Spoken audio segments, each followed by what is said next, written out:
Oke, halo semuanya.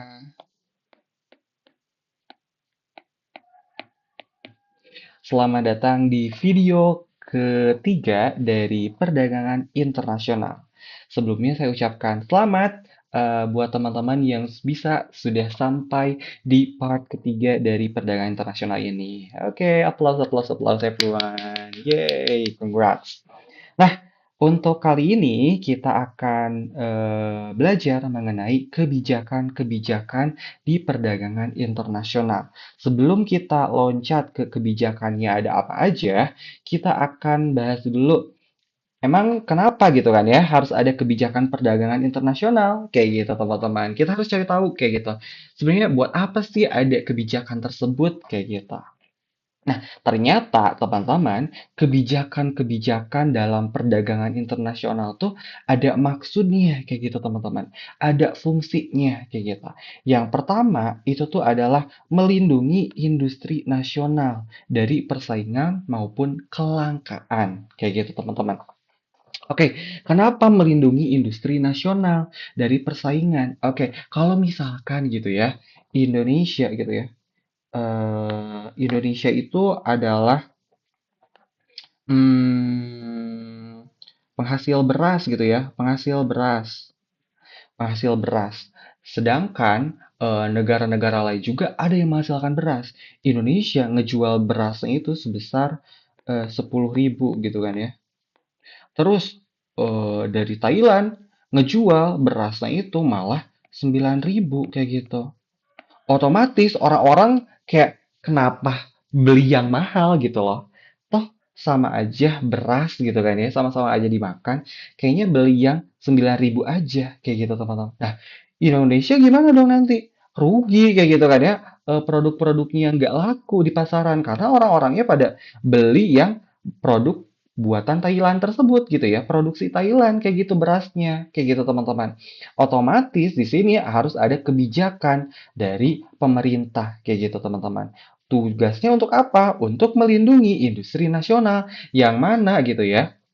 Di sini tadi adalah si beras kayak gitu teman-teman. Supaya harganya gitu ya bisa tetap bersaing kayak gitu dengan produk-produk dari luar negeri kayak gitu teman-teman. Nah, kalau misalkan kelangkaan kayak gimana? Ya otomatis nanti kebijakannya itu adalah berusaha untuk menurunkan gitu ya. Kalau misalkan ada kelangkaan, kelangkaannya itu di Indonesia ternyata dari pemerintahnya itu ya udah kita tidak menerima gitu ya. Import beras dari luar negeri, kita hanya dari Indonesia aja. Tahu-taunya ada tsunami, ada apa kayak gitu ya. Oh, ada bencana kayak gitu. Sehingga gagal panen dong, kayak gitu. Nah, kalau gagal panen nanti masyarakatnya gimana dong? Nggak bisa makan beras. Nggak bisa makan beras, nggak bisa makan nasi gitu kan ya. Bukan beras tapi nasinya gitu kan ya. Terus gimana dong? Apakah jadi nggak makan kayak gitu ya? Ya tentu saja mereka memerlukan gitu ya kebijakan juga dari pemerintah untuk mengatasi kelangkaan beras tersebut. Kelangkaan yang diakibatkan dari kegagalan panen kayak gitu teman-teman. Misalkannya apa? Oh ya udah kita saatnya import aja deh kayak gitu untuk memenuhi kuota beras di Indonesia. Seperti itu teman-teman. Nah, selanjutnya gitu ya, kita ke nomor kedua teman-teman. Untuk nomor kedua ini melindungi ekonomi dari pengaruh negatif dari negara lain kayak gitu. Maksudnya kayak gimana? Kalau misalkan gitu ya di negara lain tuh harga apa ya? Yang lagi mahal di negara lain apa ya? Misalkan aja deh harga coklat gitu ya. Harga coklat. Harga coklat di luar negeri itu tuh sedang mengalami inflasi gitu ya, kenaikan harga gitu. Terus coklat tersebut tuh dikirim juga dong ke Indonesia kayak gitu. Dikirim juga ke Indo. Otomatis kalau misalkan coklat di luar negeri aja udah mahal, ditambah dengan biaya perjalanan ke Indonesia kayak buat naik pesawatnya kayak gitu ya, transportasinya, otomatis harga coklatnya bertambah juga nggak sih? Ya otomatis nanti harga coklatnya juga akan meningkat di Indonesia. Di Indonesia nanti akan inflasi juga kayak gitu harganya, kayak gitu teman-teman. Makanya itu otomatis Indonesia di sini harus menerapkan suatu kebijakan. Oh, oke, saatnya kita akan mengurangi coklat import dari Indonesia aja deh, kayak gitu teman-teman. Supaya apa? Harga coklat di Indonesia harganya tidak ikut naik kayak gitu teman-teman, tapi cenderung stabil kayak gitu. Makanya di sini harus ada kebijakan dari pemerintah untuk apa? Melindungi ekonomi dari pengaruh negatif dari negara lain kayak gitu. Contohnya tadi karena ada inflasi di negara lain atau misalkan ada krisis dan sebagainya. Selanjutnya yang ketiga, meningkatkan jumlah lapangan kerja kayak gitu. Ya, otomatis kalau misalkan kita gitu ya, Indonesia menghalangi gitu ya, menghalangi kegiatan perdagangan internasional. Jadi fokusnya ya udah kita fokusnya di Indonesia aja, nggak usah butuh produk dari luar negeri gitu ya. Stop produk luar negeri, stop gitu ya. Otomatis di sini Indonesianya masyarakatnya terpaksa untuk membelinya produk-produk dalam negeri aja kayak gitu teman-teman. Kalau misalkan mereka terpaksa, otomatis nanti produk-produk dalam negerinya laku nggak sih? Laku gitu kan ya, meningkat. Kalau meningkat, otomatis nanti permintaannya juga akan meningkat. Penawarannya juga harus ikut ditingkatkan kayak gitu teman-teman. Penawaran dari produk-produknya juga harus ditingkatkan. Kalau misalkan produk-produknya meningkat, itu tuh harus diiringi juga dengan si lapangan kerjanya. Karena nggak mungkin gitu ya misalkan produknya meningkat tapi lapangan pekerjaannya stay kayak gitu stagnan aja kecuali kalau misalkan semuanya udah digantiin mesin tapi kan kita masih belum sampai ke tahap itu kayak gitu teman-teman. Makanya di sini kalau misalkan ada kebijakan perdagangan internasional seperti menghalangi import dari negara luar gitu ya, itu tuh akan meningkatkan jumlah lapangan kerja kayak gitu teman-teman. Selanjutnya yang keempat ada menjaga keseimbangan neraca pembayaran kayak gitu. Dan juga yang kelima menjaga cadangan valuta asing. Nah, untuk penjelasan mengenai menjaga keseimbangan neraca pembayaran dan juga menjaga cadangan valuta asing, kita akan jelaskan di video berikut-berikutnya ya insya Allah akan saya buat di kemudian hari kayak gitu teman-teman. Tapi untuk saat ini kita cukup sampai ke 3 poin inti ini aja teman-teman. Kayak gitu ya. Untuk kenapa gitu ya perlu adanya kebijakan perdagangan internasional. Kayak gitu teman-teman. Oke, selanjutnya kita beralih ke kebijakannya. Kebijakannya tuh terus ada apa aja gitu kan ya. Ternyata kebijakannya itu ada 2 jenis kayak gitu teman-teman. Ada proteksionisme dan juga kebijakan perdagangan bebas kayak gitu atau free trade policy kayak gitu teman-teman. Free, sorry ini policy-nya kurang. Free trade policy kayak gitu. Oke teman-teman. Nah, di sini kita bahas dulu dari kebijakan yang pertama atau proteksionisme kayak gitu. Namanya juga kayak udah kelihatan proteksi, melindungi kayak gitu kan ya, melindungi. Otomatis kebijakan-kebijakannya itu bertujuan untuk melindungi perekonomian dalam negerinya kayak gitu teman-teman. Oke, jadi ini tuh melindungi kayak gitu ya, melindungi produk dalam negeri. Kayak gitu teman-teman. Oke. Nah, kita mulai dulu dari kebijakan apa aja sih yang termasuk ke dalam kebijakan proteksionisme kayak gitu teman-teman. Kita mulai dari yang pertama yaitu kebijakan tarif kayak gitu teman-teman. Tarif seperti yang kita tahu berarti ada biaya kayak gitu teman-teman. Nah, di sini kebijakan tarif di sini adalah pembebanan bea masuk terhadap barang-barang yang melewati suatu batas negara. Kayak gitu teman-teman. Sehingga kalau misalkan ada produk gitu ya dari luar negeri mau kok LL sih? LN harusnya ya. LN mau masuk ke dalam negeri gitu ya, ke Indonesia, itu tuh harus dikenakan tarif kayak gitu teman-teman. Jadi harus bayar uang kayak gitu teman-teman, harus bayar uang kayak gitu untuk masuk ke dalam negeri ke Indonesia kayak gitu teman-teman. Jadi ada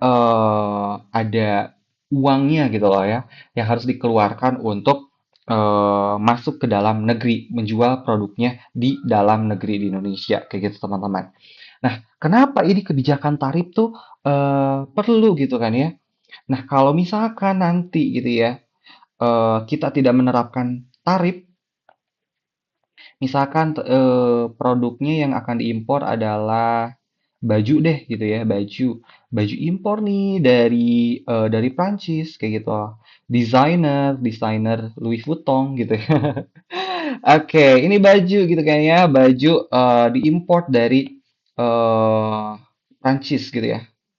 France. Kayak gitu, let's say ini benderanya France gitu ya. Oke, ini adalah baju dari Prancis. Harganya itu adalah 100.000.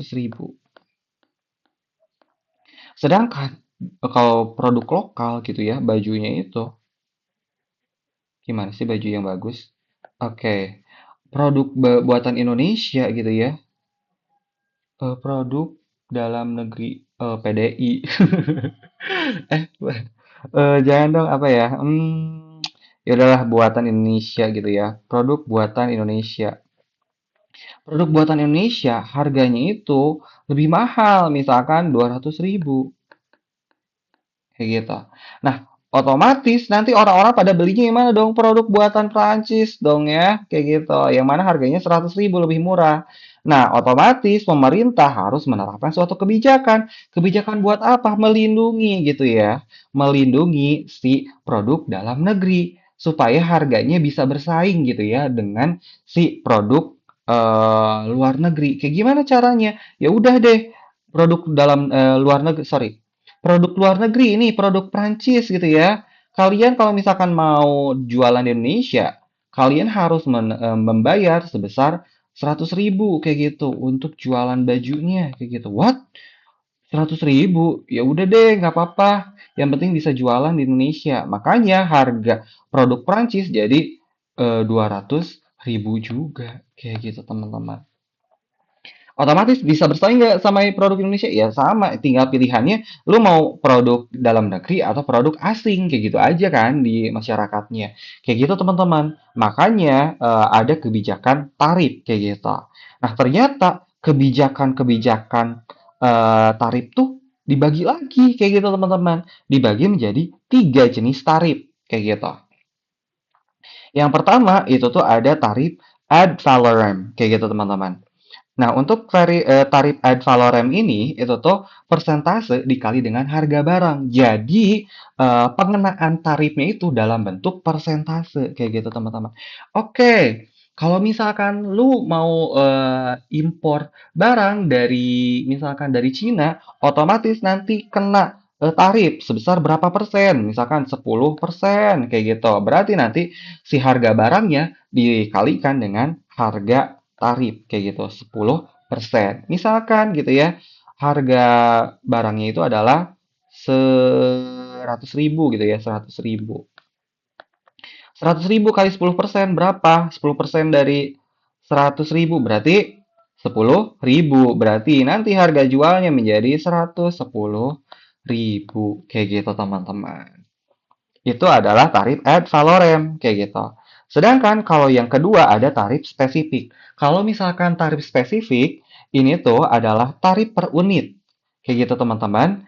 Eh jadi setiap unitnya itu akan dikenakan tarif. Misalkan 1 unit baju gitu ya akan dikenakan tarif sebesar 20.000 kayak gitu. Berarti nanti 20.000 tersebut akan dikenakan ke setiap pieces baju yang masuk ke dalam negeri kayak gitu teman-teman. Berarti kalau misalkan kita mau import bajunya ada 50 gitu ya. 50 kali 20.000 berapa? 5 kali 2 10 gitu ya.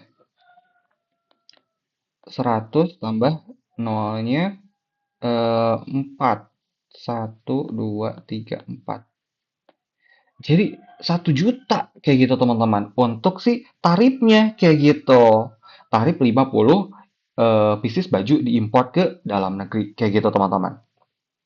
Selanjutnya ada tarif kompon kayak gitu. Kalau tarif kompon itu tuh adalah spesifik ad valorem. Jadi kayak udah udah per unit gitu ya, kena tarif, sekarang ditambah persentase kayak gitu. Jadi campuran dari kedua jenis tarif tadi kayak gitu teman-teman.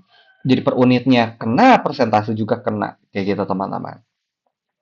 Selanjutnya ada kebijakan yang kedua dari proteksionisme, yaitu kebijakan kuota. Kalau misalkan kebijakan kuota itu tuh adalah kebijakan pembatasan secara fisik jumlah barang yang masuk dan keluar dari pasar domestik.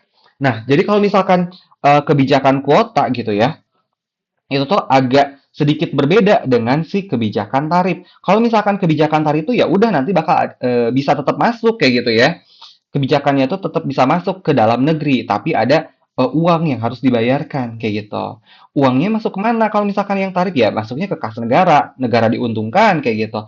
Masyarakat juga si pelaku usaha diuntungkan kayak gitu kan ya. Nah, kalau misalkan kebijakan kuota berarti di sini ada pembatasan kayak gitu teman-teman. Jadi literally pembatasan kuotanya nggak bisa masuk ke negara kayak gitu teman-teman. Uang juga nggak bisa dibayar pakai uang kayak gitu. Kalau misalkan kebijakan kuota, ya udah misalkan kebijakannya kuota beras yang didapat diimpor dari luar negeri adalah sebesar 50 ton gitu ya.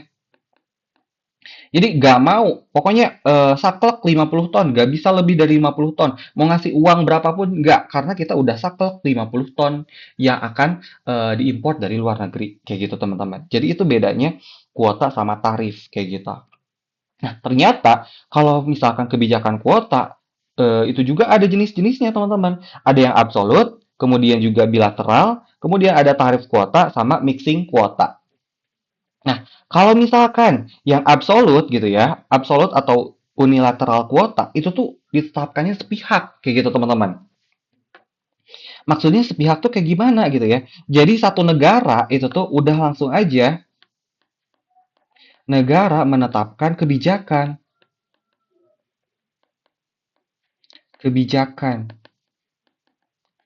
tanpa mempertimbangkan dari negara-negara lainnya kayak gitu teman-teman. Jadi ya udah terserah negara tersebut, misalkan negara Indonesia gitu ya, menetapkan kuotanya itu adalah kuota impor miras kayak gitu ya. Ya udah kita tetapkan aja gitu ya. Miras di Indonesia itu karena dilarang gitu ya. Jadi udah cuman berapa gitu kan ya bisa diimpor kayak gitu. Jadi karena ini udah ditetapkan aja satu negara gitu.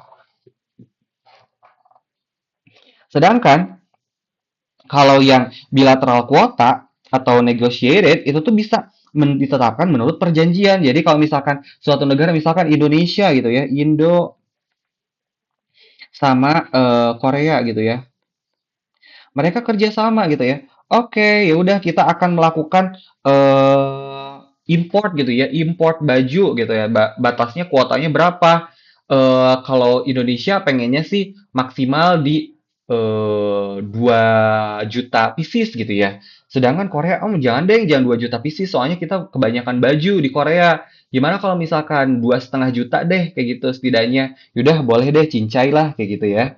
Indonesia dan Korea sepakat bahwa importnya itu sebesar 2,5 juta kayak gitu teman-teman. Jadi masih bisa dinegosiasikan kayak gitu teman-teman. Itu yang jenis kuota kedua. Selanjutnya jenis kuota ketiga atau tarif kuota. Nah ini tarif kuota. Ini tuh ada kombinasi teman-teman antara tarif dan juga kuota. Kalau misalkan tadi saklek gitu ya, nggak bisa lebih dari yang udah ditetapkan kebijakan kuotanya. Nah kalau misalkan berdasarkan tarif kuota ini gitu ya, kalau kalau misalkan kuotanya sudah ditetapkan 50 ton gitu ya tadi, 50 ton. Kalau kebijakannya itu adalah tarif kuota, nanti setelah 50 ton itu akan dikenakan tarif. Tarifnya berapa persen ya? Itu tergantung gitu kan ya, tergantung ke kebijakan si suatu negara. Boleh jadi pada akhirnya boleh untuk menambah gitu ya yang produk importnya dari luar negeri boleh, tetapi nanti akan dikenakan tarif. Yang mana tarif tersebut akan menjadi beban kayak gitu teman-teman. Beban yang harus dipikul oleh importir kayak gitu. Selanjutnya ada mixing kuota atau pembatasan impor dengan syarat adanya proporsi bahan baku domestik dari barang impor tersebut. Maksudnya gimana? Oke, gini teman-teman. Misalkan karena Indonesia itu kan masih agak kesulitan gitu ya untuk memproduksi mobil gitu ya. Makanya kita masih import mobil dari Eropa kayak gitu. Nah, yaudah boleh deh ya kita import aja dari dari Eropa mobilnya. Tetapi nanti kalau misalkan kamu boleh import untuk spare partnya dari Indonesia aja ya kayak gitu supaya kita sama-sama untung loh kayak gitu. Lu boleh eh, ngejual produk lu di Indonesia, tapi kita juga pengen jual sesuatu juga gitu, yaitu spare partnya kayak gitu ya. Jadi di sini ada syarat kayak gitu, ada syarat untuk kegiatan importnya kayak gitu teman-teman.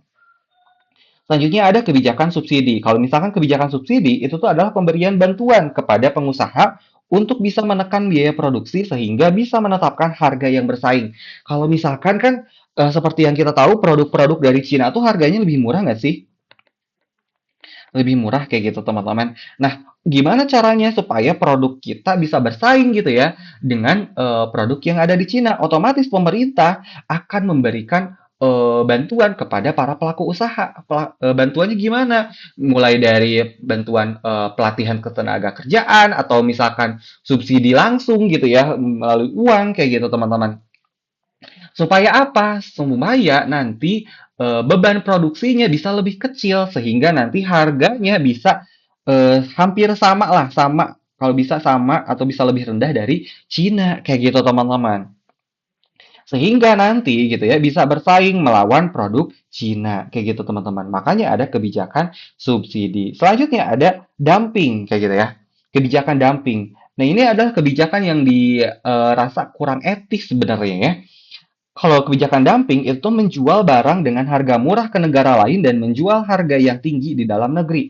Nah, kalau kebijakan dumping udah jelas dong pada tahu ke apa negara apa gitu yang sering melakukan kebijakan dumping.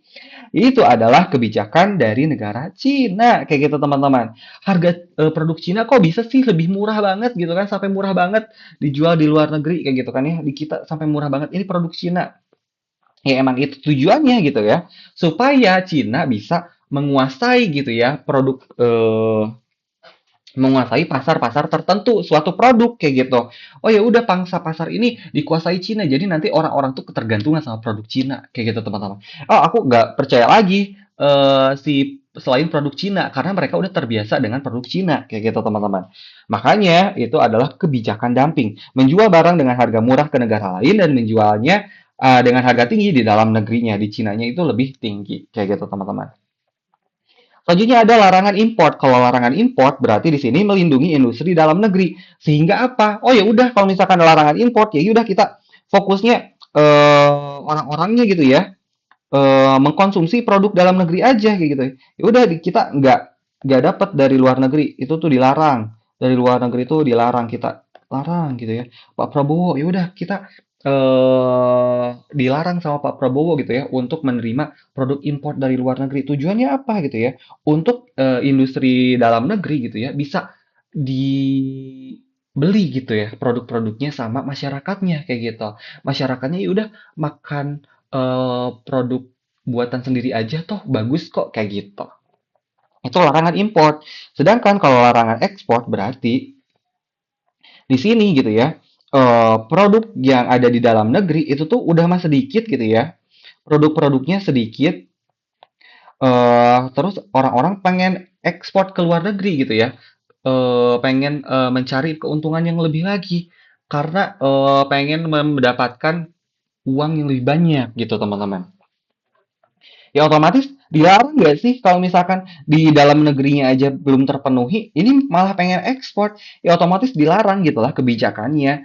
Lu mikir dong kayak gitu, di dalam negeri aja masih butuh misalkan gitu ya, beras di Indonesia itu tuh masih kurang dibandingkan orang yang butuh beras kayak gitu ya.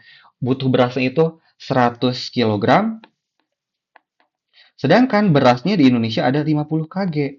Kurang dong kayak gitu. Tapi si 50 kilogram ini juga pengen diekspor sama si para petani karena mereka pengen untungnya lebih gede lagi gitu ya. Lah, lu kocak gitu kan. Masa nggak pengen nge-ekspor gitu kan? Di sini aja di Indonesia aja masih butuh beras, makanya di sini pemerintah akan menetapkan kebijakan larangan ekspor kayak gitu untuk memenuhi kebutuhan dalam negerinya terlebih dahulu. Kayak gitu teman-teman. Itu adalah kebijakan-kebijakan proteksionisme. Sedangkan kebijakan selanjutnya adalah kebijakan perdagangan bebas atau free trade sorry, free trade policy kayak gitu teman-teman. Nah, kalau free trade policy itu apa? Menghilangkan hambatan dalam perdagangan internasional, teman-teman. Jadi, yang namanya bebas ya udah, semua negara yang pengen melakukan perdagangan ke dalam negeri itu tuh bebas, silahkan, nggak ada kebijakan-kebijakan apapun. Kalau misalkan mau dagang ya udah silahkan tinggal dagang aja kayak gitu teman-teman. Nah, kalau misalkan seperti ini, ada keuntungannya tentu saja ada, teman-teman. Yaitu pilihan produknya itu nanti akan banyak, murah dan juga berkualitas. Karena nanti produk-produk seperti dari Cina gitu kan ya, otomatis produknya banyak pilihannya, murah juga. Indonesia otomatis pengen bersaing sama produk-produk Cina.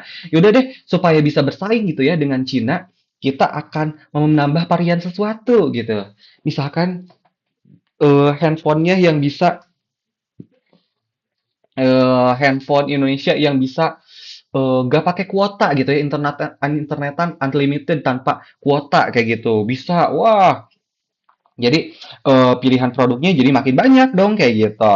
Selanjutnya ada inovasi produk dan juga teknologi. Oke, otomatis tadi masih nyambung gitu ya. Karena supaya murah, supaya berkualitas gitu ya, gimana caranya? Ya otomatis produknya juga harus ditingkatkan gitu ya melalui teknologinya diperbaiki kayak gitu teman-teman. Nanti karena misalkan pengen produknya banyak jenisnya, otomatis teknologinya juga akan semakin meningkat kayak gitu teman-teman. Kemudian negara-negara bisa bersaing dalam efisiensi, ya tentu saja. Karena kan tadi mendorong gitu ya, produknya itu supaya lebih murah. Kalau pengen murah, otomatis harus melakukan efisiensi dalam pembuatan produksinya, kayak gitu. Pembuatan produknya dalam kegiatan produksinya harus ditekan seminimal mungkin, kayak gitu teman-teman. Eh, kok ditekan seminimal mungkin? Ditekan semaksimal mungkin sehingga biayanya bisa seminimal mungkin. Maksud saya tuh seperti itu ya teman-teman. Kayak gitu teman-teman ya. Selanjutnya ada arus pertukaran sumber daya manusia dan modalnya meningkat. Kenapa demikian? Ya otomatis gitu ya. Tenaga kerja dari luar negeri itu tuh bisa terserap gitu kan ke Indonesia kayak gitu. Jadi nanti sumber daya manusianya jadi makin beragam kayak gitu teman-teman. Modalnya juga nanti akan meningkat kayak gitu karena orang-orang makin banyak mau berinvestasi karena nanti akan mendukung gitu ya inovasi produk dan juga teknologi kayak gitu teman-teman. Oke, mungkin segitu aja untuk materi dari kebijakan perdagangan internasional. Semoga teman-teman paham. Kalau misalkan belum paham, bisa di replay lagi atau di rewatch lagi, ataupun bisa tanyakan aja langsung ke saya.